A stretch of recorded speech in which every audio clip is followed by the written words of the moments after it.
Alright mga ka-tracker, ayan, tapos na itong military truck na kinonvert to manual transmission. Dati siyang automatic, so ngayon ayan, napinturahan na din, katatapos lang ngayong araw. So tingnan natin yung unit. Ayan, ito po ay Isuzu SKW 8PE1 6x6 na military truck. So ito na po yung itsura niya. Ayan, nalagyan namin ng lona, pinalitan namin ng mga makakapal na gulong. Ayan, 6x po yan. So ayan po yung unit. Ayan, ayan yung likod. Hapon na mga ka-tracker, katatapos lang namin itong gawin, itong unit na to. Ayan po yung itsura ng loob. Ayan.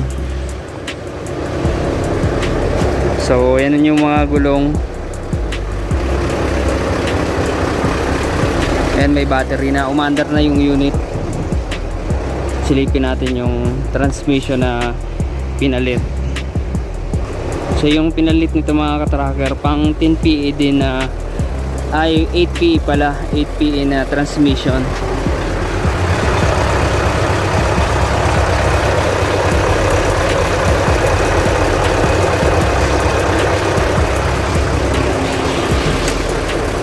Ayan, inaayos na lang yung lona ng cab para ayan, okay na. Tinitesting ng nag-convert. Ayan, reverse. Pumasok sa reverse.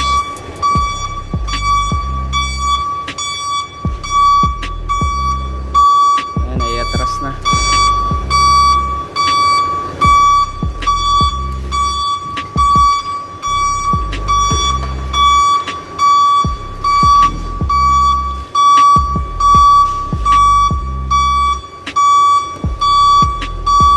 Yung mga gulong 12R to na ipinalit, 12.0 R20. Okay. Okay, todo. Okay. Ayan mga ka-tracker, paki-like tong video na to, and kung hindi ka pa nakaka-subscribe, mag-subscribe ka na. Ilalabas na namin dito sa planta para ayan, mailabas na namin at makuha na ng client. Dadalhin pa to ng Davao City. Ayan, malayo-layo, Mindanao. Okay. Ayan po yung itsura.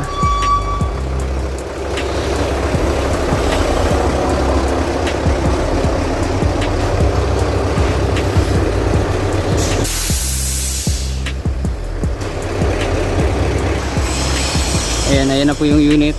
Ayan, pinalitan ng transmission, and then nag-convert nung propeller from transmission to transaxle, tapos naglagay ng clutch pedal.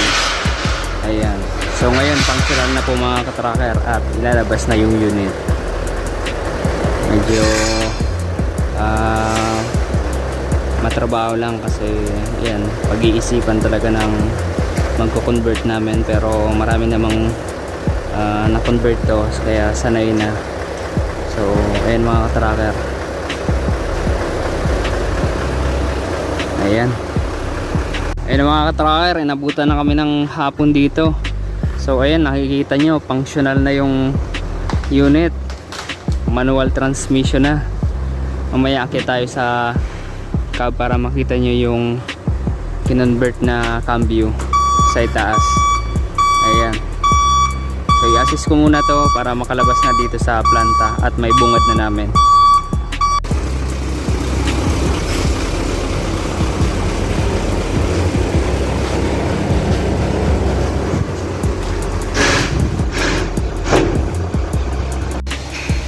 Ayan mga ka-tracker, yung cambio niya ngayon. So wala pang cover, hindi na namin nilagyan kasi nagmamadali na yung unit, talagang gustong ilabas.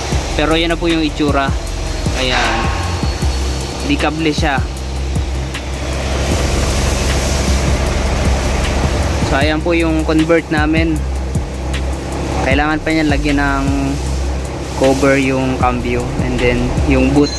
So wala, minamadali na yung unit. So yan, ganyan na lang muna yan.